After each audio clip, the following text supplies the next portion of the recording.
Okay, so I'm going to start.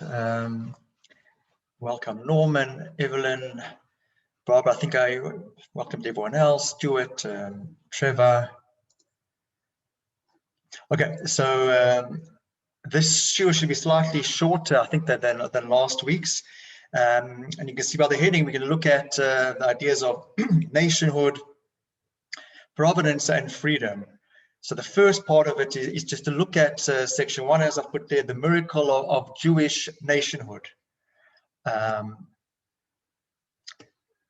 the time of creation, the month of Nisan, and again, when Nisan is, when we speak in the Torah, yes, we think of normally Tishrei as the first month of the year, but Nisan really is the first month that the Torah, Bayom Rishon, Chodesh Rishon, the first month is Nisan.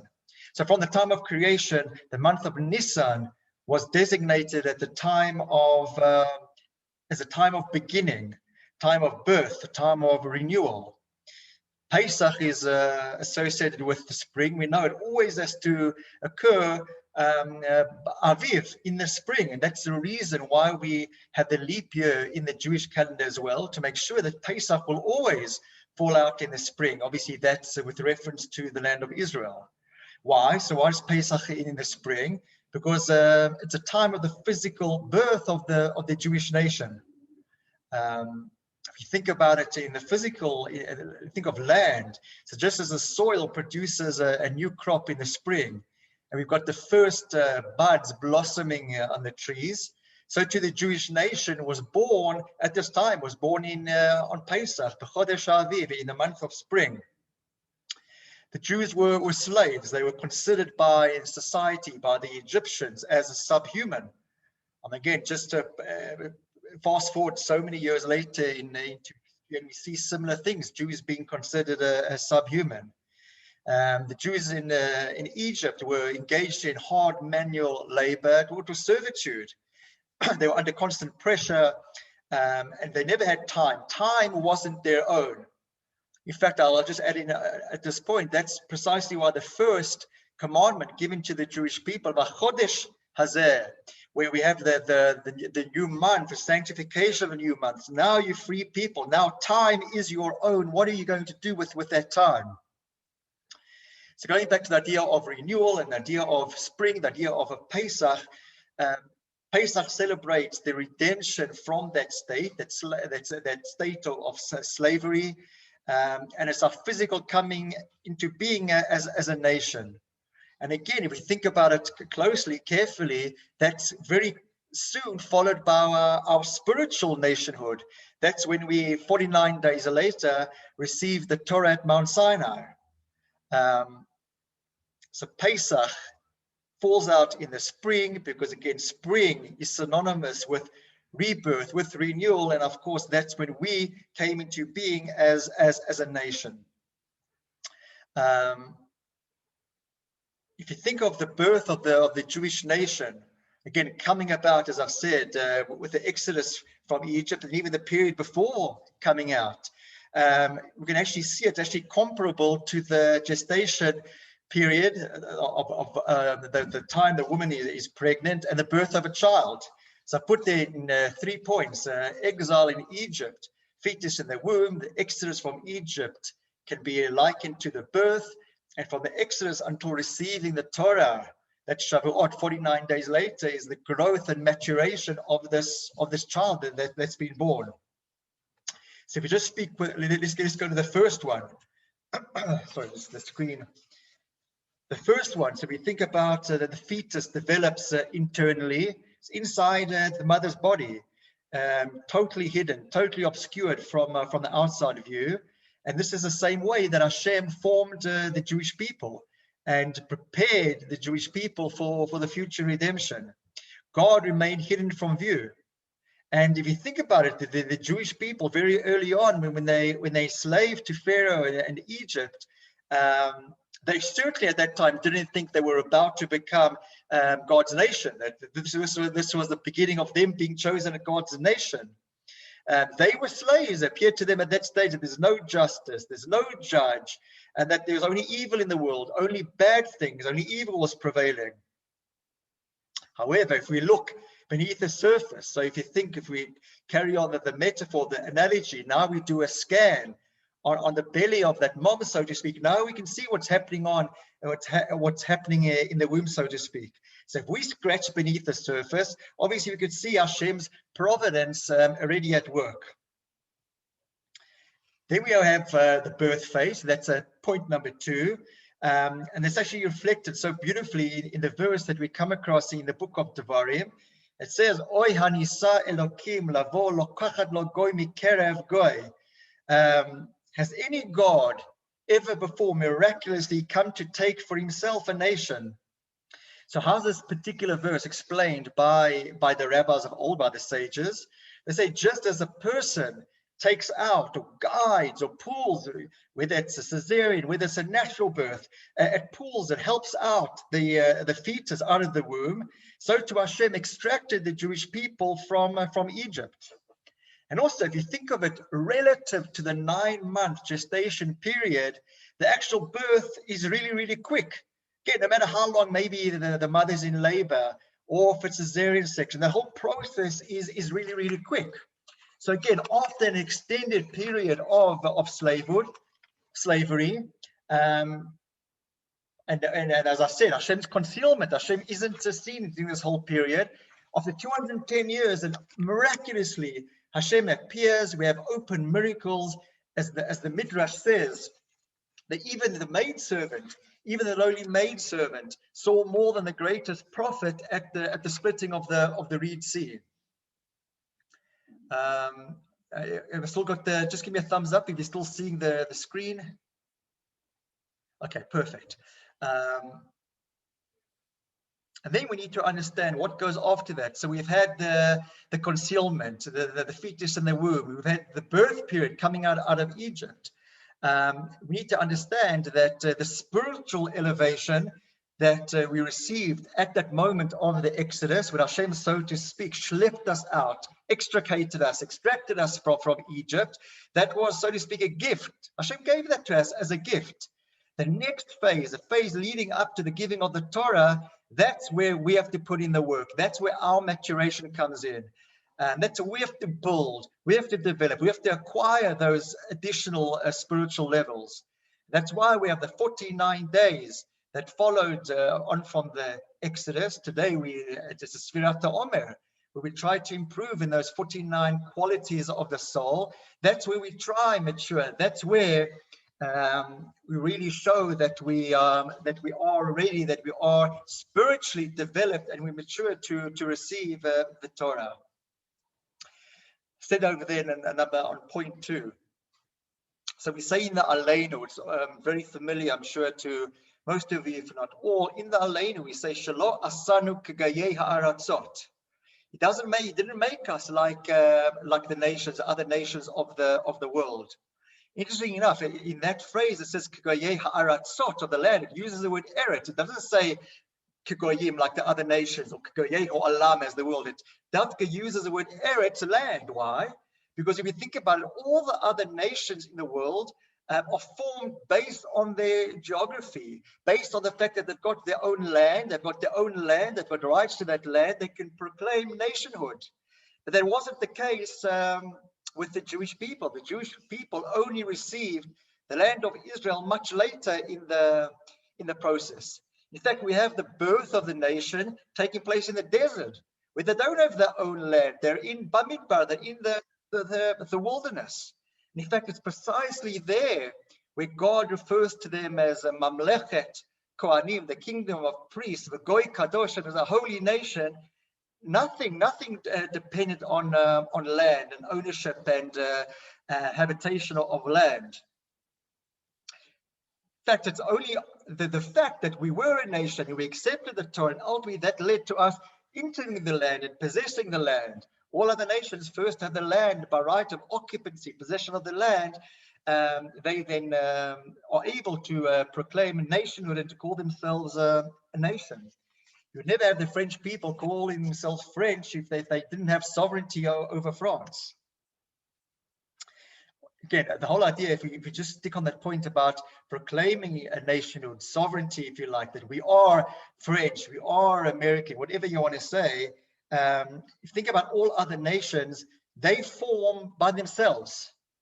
But think about the Jewish people. Hashem formed them. Hashem, again, schlepped them out, took them out of the exodus from Egypt. And they were formed by Hashem. They weren't formed on their own.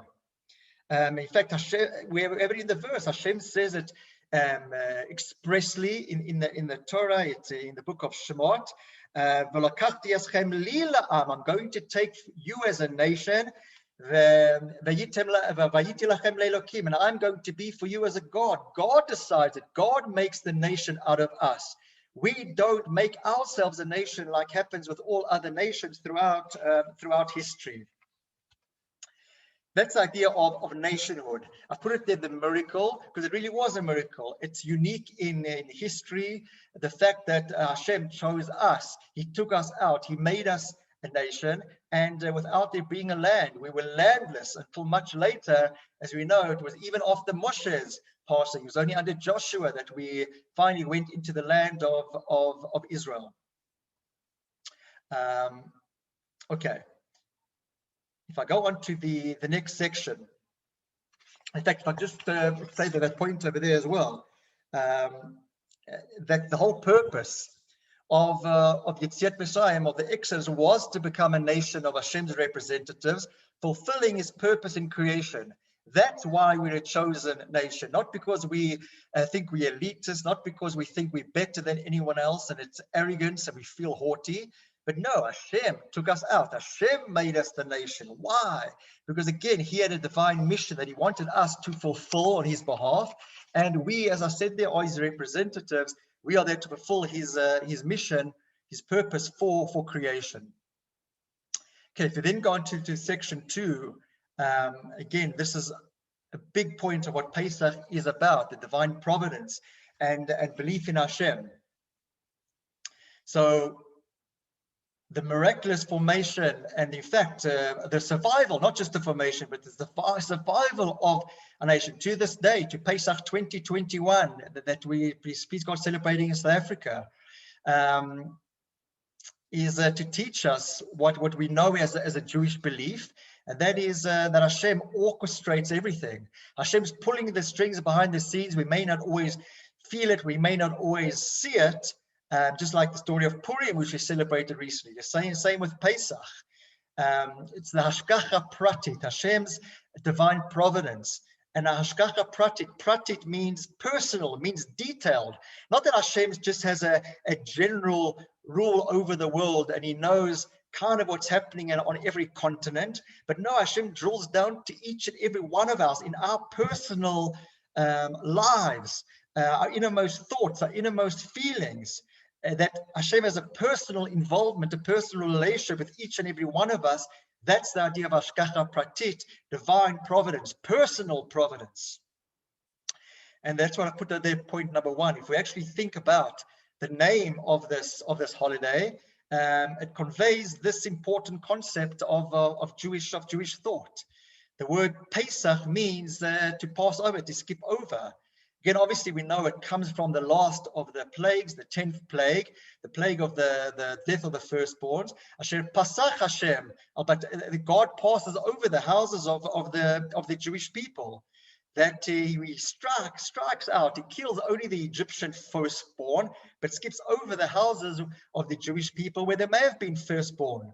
And again, that skipping over, that Pasach, demonstrates Hashem's the clear God's divine providence and his power over the whole of existence, over everything in this world.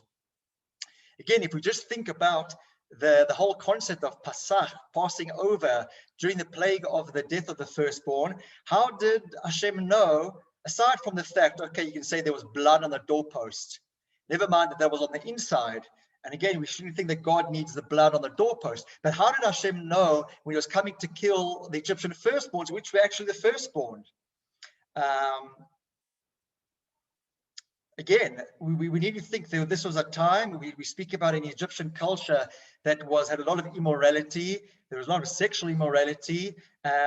People weren't even aware themselves that there may have been other firstborns from a different mother, etc., different father. Interesting to note that in the Torah we have the phrase, and it's specifically mentioned in 3 places regarding 3 mitzvot, where it says, Ani Hashem, I am the God who took you out of the land of Egypt. And the Gemara goes through and actually analyzes and asks the question, why is it in particular to 3 mitzvot, where after we have the 3 mitzvot mentioned, Hashem says, do it. Why? Ani Hashem, because I am God who took you out of the land of Egypt. And what are those 3 mitzvot that the Gemara tells us about? And in fact, we see it in the Chumash itself. After each of these mitzvot, it says that phrase. The one is the prohibition against charging interest. The second one is regarding the mitzvah of tzitzit. And the third one is relating to keeping honest scales, weights. So when you're coming to measure out, are you in fact getting a kilo of what you've ordered, of what you want to buy, that the weights we use are actually correct, they just, we haven't doctored the weight, so to speak, to appear that they actually weigh more. So what's the answer given? The answer given in the Gemara, why specifically to those 3 commandments, is because Hashem said, I am the one who was able to discern in Egypt, and this is the Lashon, the language of the Gemara, between the drop of seed which conceived the firstborn and one which did not conceive a firstborn. Says Hashem, so to speak, so to whom I am Hashem will bring justice upon someone who lends money to a Jew with interest while pretending that it was to a non-Jew, or someone who cheats others by keeping his weight measures in salt, and that wouldn't be visible to the person that he's doing business with, but nevertheless, it's still deceit. And similarly, when a person puts fake dye, the tchelet, that blue-purple dye on his tzitzit, making it out to be the authentic, the true turquoise blue tchelet. So as I said, the fact that Hashem knew which was the firstborn in Egypt, even in such a society which was notorious for its adultery, its immorality, shows Hashem's awareness of every detail of every person's life and his personal relationship with each and that person. Again, not only Jewish, obviously non-Jew as well. Creatures, everything Hashem's got that personal relationship, personal involvement with. And this is what it means, where it says, I am Hashem, I took you out of the land of Egypt. It's a reference to that tremendous divine providence that we saw during that last plague, the plague of the death, the striking of the firstborn, where people thought that those secrets of their life could remain hidden. Who is going to know that I went with this other woman, I went with this other man? No one knows. No one knows about it. And then bring it together, it's precisely those places where a person can say, I thought I was lending to a non-Jew, that's why I charged interest. He might not know. Hashem knows your thoughts. Hashem knows what you were trying to do. The scales, the weights, you put salt on it. It doesn't appear any differently. The other person's not going to know you got away with it. No, you didn't, because Hashem watched. Hashem knows what you were doing. The tchelet, the tzitzis appear to have that dye, that turquoise dye. You want to appear authentic. You're not authentic. To others, maybe they think you are, but God ultimately knows because of this hashgacha pratit, this divine providence. And we really saw that at the end, the Makat Bechorot, where we even saw it in the Egyptian culture, things which ought to have been hidden, God knew about, which precisely of the Egyptians should be smitten. And in fact, Rashi alludes to it, that many more people died in the household than people were expecting, because people only thought, oh, only X is a firstborn. And there were others around who died as well, because again, the secrets came out into the open. All the skeletons in the closets were suddenly revealed. I've put there as well Ramban. So Ramban says as follows, Nachmanides, that from the time that there was idolatry in the world, and again, that was pretty early on in the world, belief started to deteriorate, says Ramban, says Nachmanides, in 3 ways. So what are those 3 ways? Is that one, firstly, some people denied outright, they denied the existence of God. Secondly, some people may have acknowledged the existence of Hashem, but denied that he had knowledge of affairs of the world. He's not involved in the world. He's done what he needs to do, and now he's on vacation. He's retired. He's got his feet up, so to speak. And the third area, says Nachmanides, is that some has admitted, okay, yes, he exists. Yes, he still has knowledge, but denied this aspect of personal detail. Yes, he has general, but he's involved in the nitty-gritty, the absolute details, that specific hashgacha pratit. That's what they denied. But we see in the whole story of the Exodus that when Hashem chooses a community or an individual, and he performs miracles for that individual or for that community, and he changes the normal running of nature, the normal way things are supposed to be conducted, then all of those things are obviously refuted, because we see, yes, that there is a God who creates the world, that he does have knowledge of what's happening in the world, and he acts with personal providence. He's doing this only for the Jewish people. Their water didn't turn to blood. Their cattle weren't wiped out in the plague. As Sherry Flight says often in the plagues of the plagues, God clearly differentiated between what was happening in the land of Goshen, where there were Jews, and the rest of Egypt. And even where the Egyptian would buy water from a Jew, that would turn to blood straight away into the Egyptian hand. What more personal, divine providence, specific providence could you have than that? And again, coming back to the story of Egypt and our commemoration of the story of Pesach and the Exodus from Egypt, we know that Hashem doesn't perform the wonders and miracles in every generation in front of every person, never mind in front of the whole nation. He commands us to make the eternal reminders, to make those signs, to what our eyes witness, to our forefathers, our ancestors witness, that we should be able to pass this down and retell the story from generation to generation, going spanning throughout the decades, the centuries of Jewish history. And then if we think about the natural consequence of the awareness of this divine providence, the specific providence, is that obviously can only lead to a deepened belief in Hashem and his guidance of everything in the world. And the story of the Exodus from Egypt is there to strengthen, to deepen our belief in Hashem, what we call our emunah. That's why it's so important to relive it, to experience it, to tell it, the whole idea of the Seder, the whole idea of Pesach. If we move on to section 3, which I've called here Freedom for the Jewish Soul. I touched on this last week, but I wanted to touch on a slightly different aspect of it this week.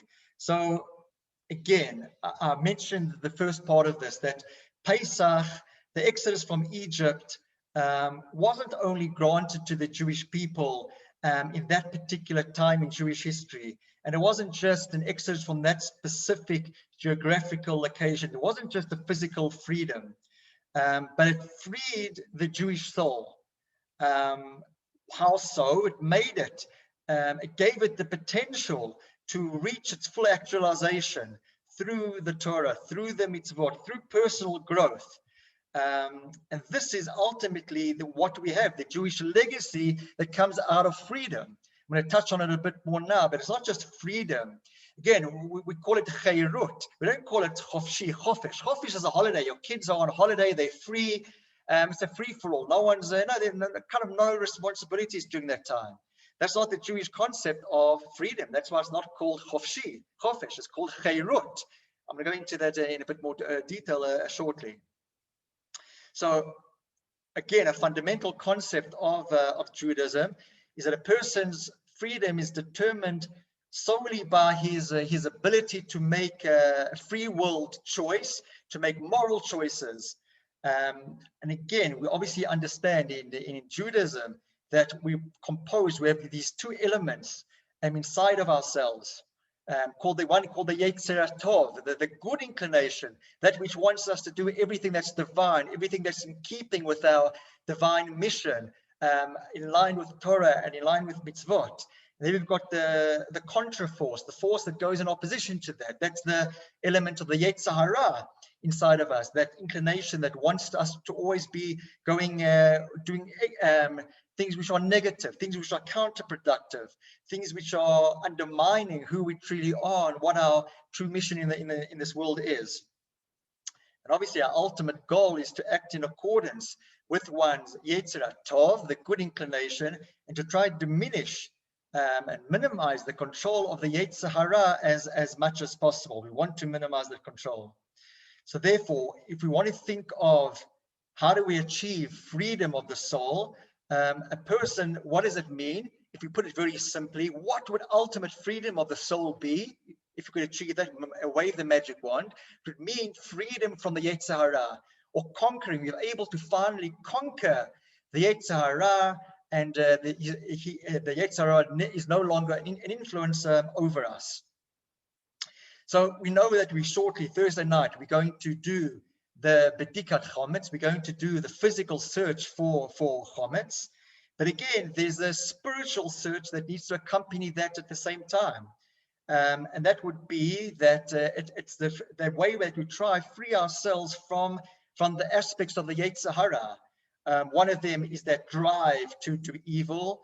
One of it would be the arrogance, the egocentricity inside of ourselves. And the third one would be idolatry. And again, idolatry, I don't mean, as I explained before, that we're now going to bow down to that little idol we've got in our dining room or our lounge. No, idols today are different to what idols were generations or centuries ago. Okay, so let's touch on the idea of what Chometz represents. And again, many of you have heard this from me before, so hopefully it'll be a revision. Hopefully you won't be too bored, but it's only a short paragraph or so, a short few words anyway. And that's Chometz represents laziness. And that's our Yetzer Hara trying to exactly that, to get us to be lazy, not to be proactive, not to do things that need to be done. It's seeking the path of least resistance. Of course, it's far easier to sleep in and not have to get up at shul. Okay, guys, just a reminder, shul tomorrow morning, 6:45 shachrit.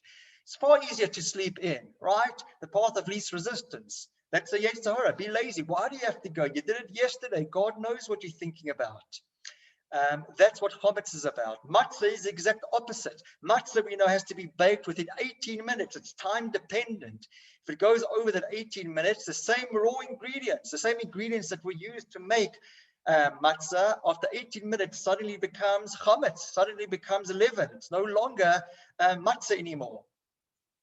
And again, we have this in Ethics of the Fathers, Pirkei Avot, where it says, have a kal kanesher, we should be as bold as the leopard, light as an eagle, swift as a deer, strong as a lion.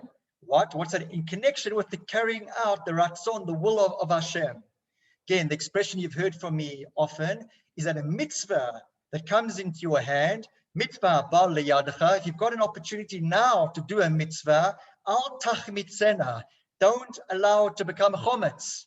In other words, don't procrastinate. Procrastinate is the weapon of the Yetzer Hara. If you've got an opportunity to do it now. You're going to wait, it becomes chometz. Like matzah that after 18 minutes becomes chometz. Don't procrastinate. That opportunity might not be there in the future.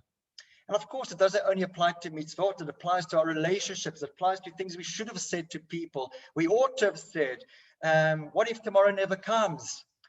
Title of a recent song. Al tachmid sena, don't wait for it to become a chometz. Again, the idea of the search for chometz, the bedikas chometz, is searching ourselves. The more introspection that we can do over this period, over the period leading up to Pesach and Pesach itself, we say Kol HaMesaper, whoever tells more the story of Yetziat Mitzrayim, Harizeh Mushubach, we're going to read in the Haggadah. This is praiseworthy. Similarly, the more introspection that we can do, the more that we focus on the internal aspects of chometz inside of ourselves, the search inside of ourselves, never mind the search of the kitchen, which of course is important, but it needs to go beyond the kitchen, beyond the dining room, beyond the nice Pesach products we've bought. What about the things that we're doing internally? So I'll share a quick story with you. And again, I've shared the story before but in this context, it certainly bears repeating. It's a story that's mentioned in one of Pesach Kron's book, the famous storyteller. He's been to South Africa a few times. It appears in the book Around the Maggid's Table. So he says the story like this. He says that there was a young Yerushalmi groom. Okay, it's a groom in Jerusalem, but the Yerushalmi culture, or if you call someone a Yerushalmi, it dates back to those religious Jews living in Jerusalem and their practices around the 1700s. So you've got this young Yerushalmi groom. It's after his wedding now, and he's enjoying his Sheva Brachot. He's at one of the meals at the house of his new in-laws. It happens to be over Chol HaMoed Pesach. He's there having this meal. Everything is going well. It's wonderful. The conversation with the in-laws couldn't have been better around this table. And all of a sudden, he looks into his soup. And lo and behold, in the soup, there he sees chometz. He sees wheat kernels. And he thinks, whoa, what's happening here? What kind of family have I married into? There's chometz being served on Pesach here in the soup of my in-laws. And he tries to make some excuse. He obviously doesn't finish the meal. Makes as if he's not feeling well. Doesn't finish the meal. The very next morning, he goes to his rabbi. Happened to be the chief rabbi of Jerusalem at the time. And the rabbi can see that the groom, he looks distressed. He can really see it. He knows this guy well. And he says, what's wrong? I see you pale. There's something wrong. This young groom explained to the rabbi what had happened the night before. And he's lamenting, saying, Rabbi, geez, what have I done? Maybe I've made a grave mistake. What family have I married into? At which time the rabbi says to this young groom, he says, please take off your shtreimel. Again, it was a minhag for these individuals to wear shtreimels and his fur hats. He says, please take off your shtreimel. He takes off the shtreimel and he shakes it down, and out of the shtreimel falls these wheat kernels. What was the idea? There was a custom at the Ufruf, at the celebration before the wedding, to throw these wheat kernels at the chosen. It's also the first time that he wears the shtreimel. The chosen is the Shabbos before his wedding. A sign of prosperity. There should be growth, like the. And again, obviously, some of them got stuck into his shtreimel. The message is, before we go looking to other people's chometz, are we searching our own chometz first? What's in my hat? Before I start looking at someone else's plate, someone else's bowl, what's in my cup? What's on top of my cup? That's the idea. And that's the idea of Pesach, the self-introspection. Don't worry about someone else's level of kashrut. What hechshev they got this year. Worry about yourself. Do that introspection on yourself. And of course, so many of the concepts I'm mentioning obviously don't only apply over Pesach, but Pesach is a perfect opportunity to look at this. We do a search. We do a search for chometz. Chometz represents all that negativity, the arrogance, the yetzer hara, the laziness, all those negative elements. Well, let's do that search internally. That's the idea. Okay, I've spoken about the drive to the evil, eccentricity. Okay, then the idea as well is, if we look at the idea of idol worship, and again, I'm talking now, let's go back and talk about idol worship in days gone by. Idol worship was the concept of taking something which is really, really insignificant, which had no independent existence, and giving it this importance. All of a sudden, this idol is now importance. Blowing up, it's out of proportion the value of this idol. A person looks at this piece of wood, gives it its own force, and now it's an idol. And think about the same thing with chometz. As I said before, it's the same ingredients as matzah, but it's just been blown out of proportion. It's risen. It's much bigger than what matzah is. So it's as important, and I don't want to downplay, and no one should take from this that we shouldn't go shopping and searching for chometz on Pesach. No. However important it is to clean for Pesach and to remove all the physical chometz from our houses over Pesach and to shop for chometz-free products, to prepare Pesach meals in the house.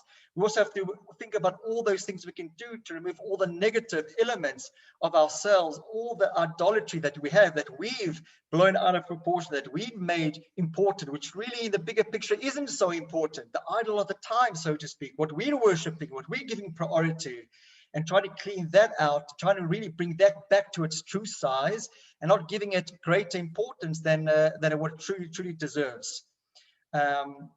Okay, I've put there here Rabbi Shimshon Raphael Hirsch, who I quote often, a tremendous German commentator. So what he says, I said that freedom from confinement is only a neutral state. So again, I've spoken about removing the chometz. I've spoken about that we've attained freedom. Hashem has given us freedom.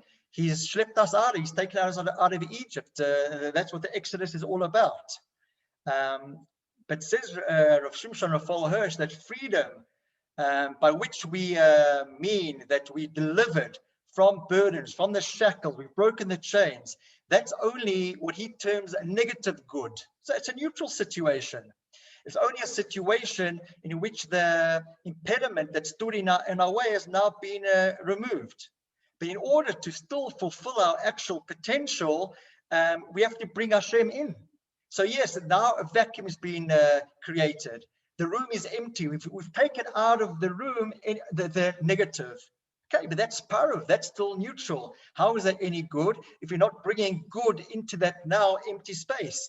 It's about bringing the divine. It's about bringing Hashem now into this space that we've now cleaned up, that we've now rid ourselves of all the negativity.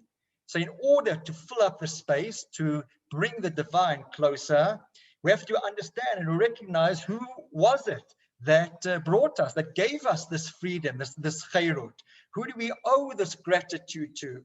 And obviously it's Hashem. We have to be recognized. We have to praise, and that a lot of our Haggadah is obviously composed of the praise. To praise, to give thanks to Hashem, because it's precisely because of Hashem that we got our freedom, but our freedom is linked to the service of Hashem. And in fact, that's what I'm going to say over here, point 4. I'm going to elaborate a bit more on what I've put over there. Is that we're familiar with what it says in Pirkei Avot, that Rabbi Yoshua ben Levi says, regarding the luchot, says luchot masei Elokim heima, that the luchot, the tablets, were the work of Hashem. V'michtav michtav Elokim, and the writing was God's writing. Charut ala luchot, engraved on the tablets. And he goes on to say we shouldn't read the word as charut, engraved, but chayrut. What's engraved on those tablets, whatever's in the tablets, brings about our chayrut, our freedom. So same letters, just vowel differently. Don't read charut, engraved, read freedom. If you think about it, those people that regard true freedom as freedom of being free of the mitzvot, are not free at all. Why? Because I just said a little bit earlier, they're tied, they're bound to the Yetzer Hara, the evil inclination.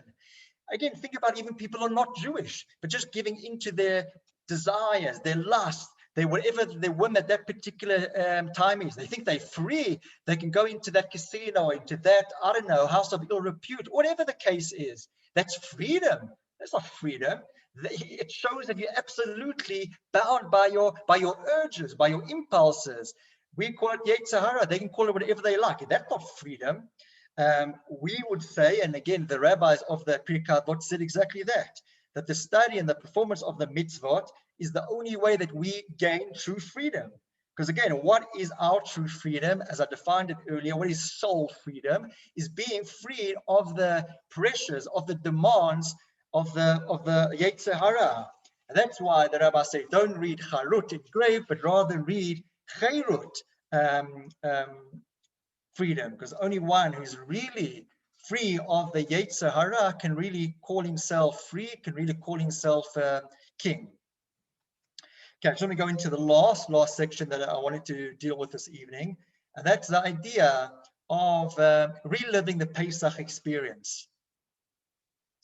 Okay, if we think about Pesach, it's a classic example of a festival where we eat, we drink, we really live all the ideas that the Chag represents. Again, I've said about the search for chametz. We modify the kitchen.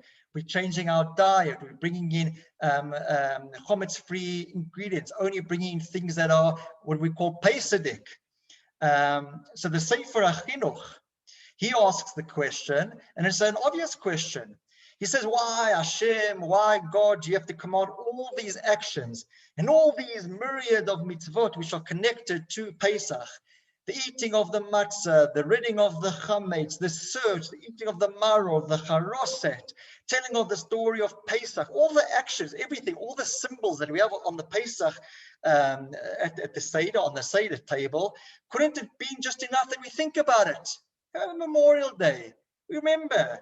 Often in the prayers it says, Zeichel Yetziat Mitzrayim, we remember Yetziat Mitzrayim. Okay, so let's just remember it. Hashem, you really want us to be free? Why do we have to do all these actions? Let us just think about the Exodus and we'll remember it. So what is the answer? He answers the amazing concept, which I guess any sociologist, any psychologist, behavioral psychologist would tell you today, so in one simple sentence, that a person is shaped and influenced by his actions. Sefer HaChinuch would say that a person's thoughts, a person's feelings, in fact, the very being of that person, himself or herself, is shaped, follows after that person's actions. Of course, either for good or for bad.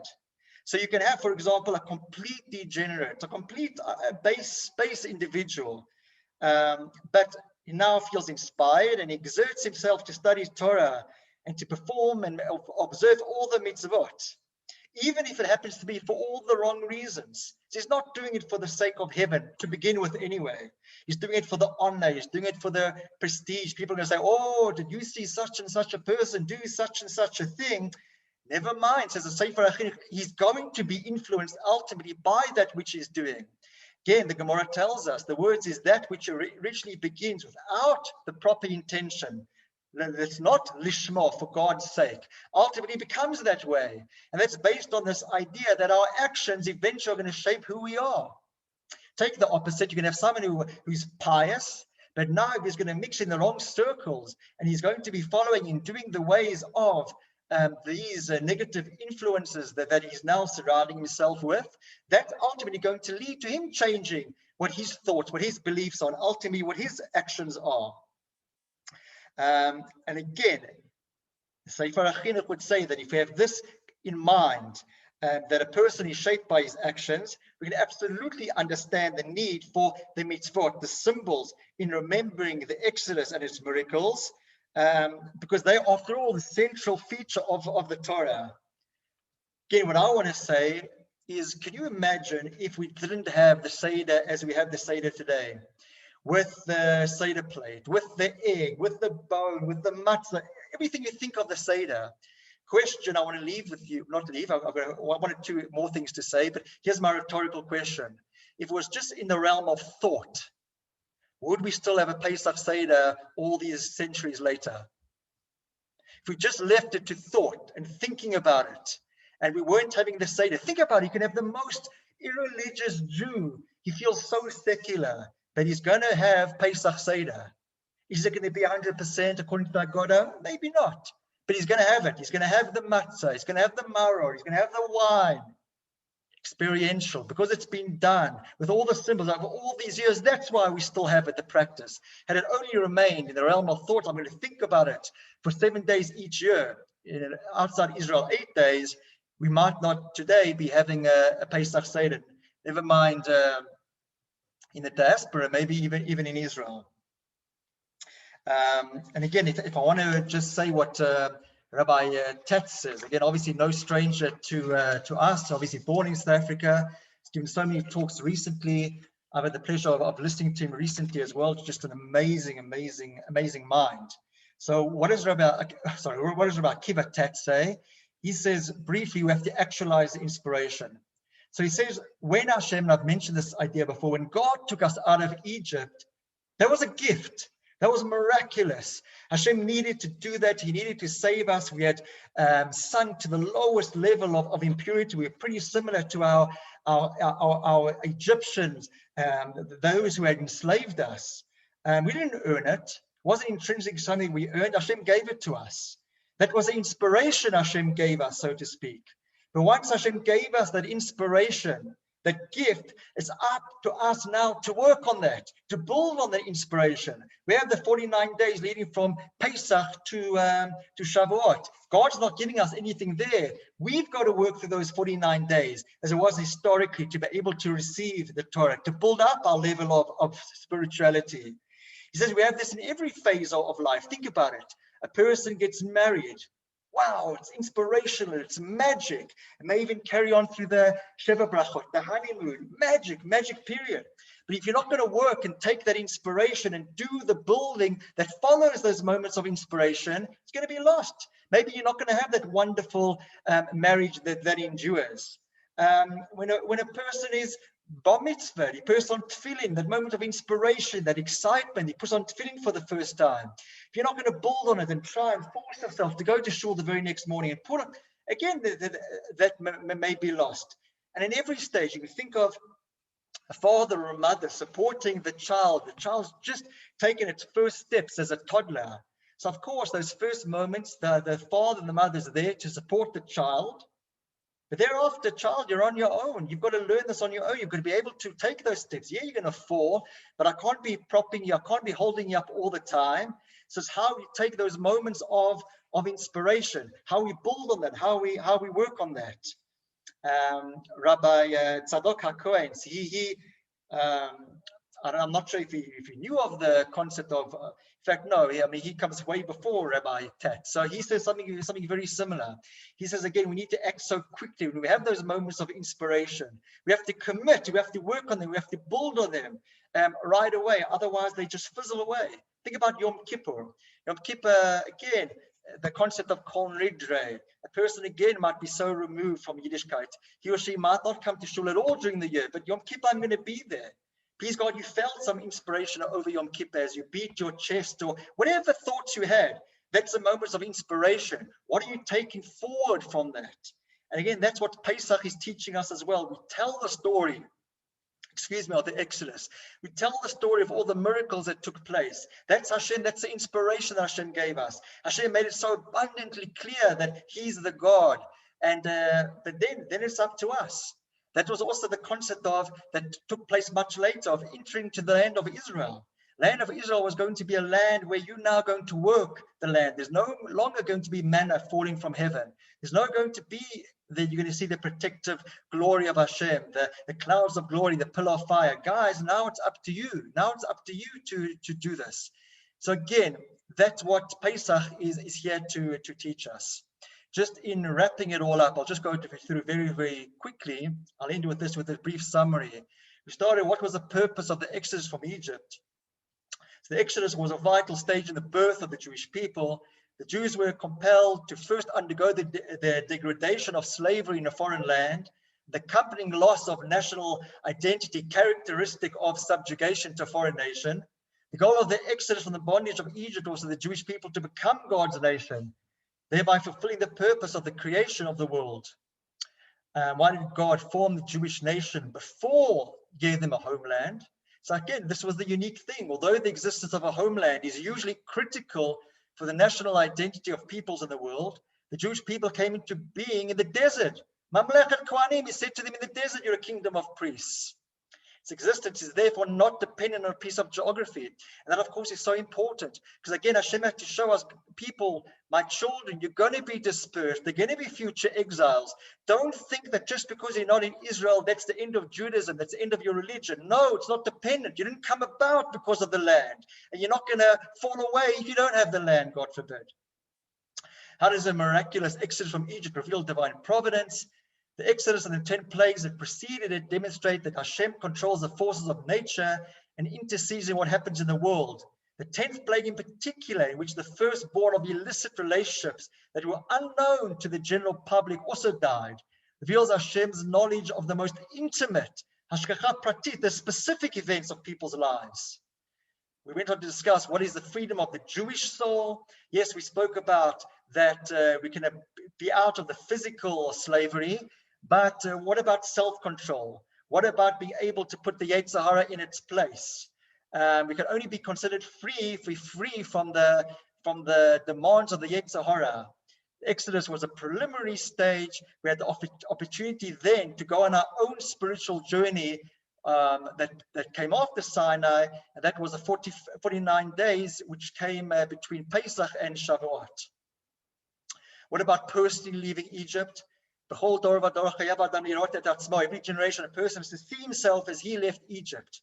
How do we make that applicable to ourselves? We know we didn't. We didn't leave Egypt. How's it applicable to the Seder 2021? We have to think about our own actions by engaging the heart and the mind, active participation in the many mitzvot of the Seder night. Again, the idea of the personal search of chometz of ourselves. What are we able to leave behind this Pesach? What are the, as I spoke about last week, the meitzarim, from the same word mitzrayim, the limitations, those things that are holding us back.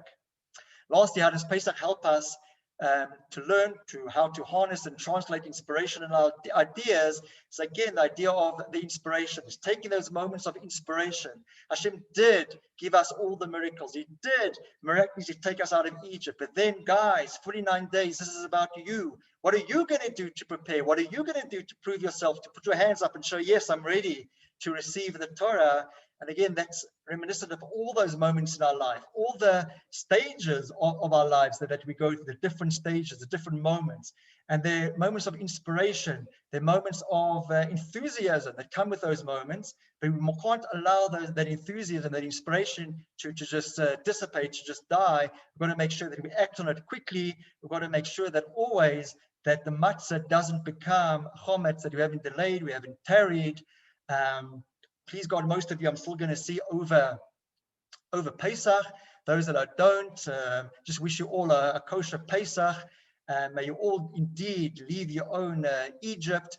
We should all try to do that internal introspection. Let's clean for chometz physically, but also spiritually. And again, let's please God, all of us have a wonderful, wonderful Yom Tov. Good Yom Tov, everyone. Have a good night.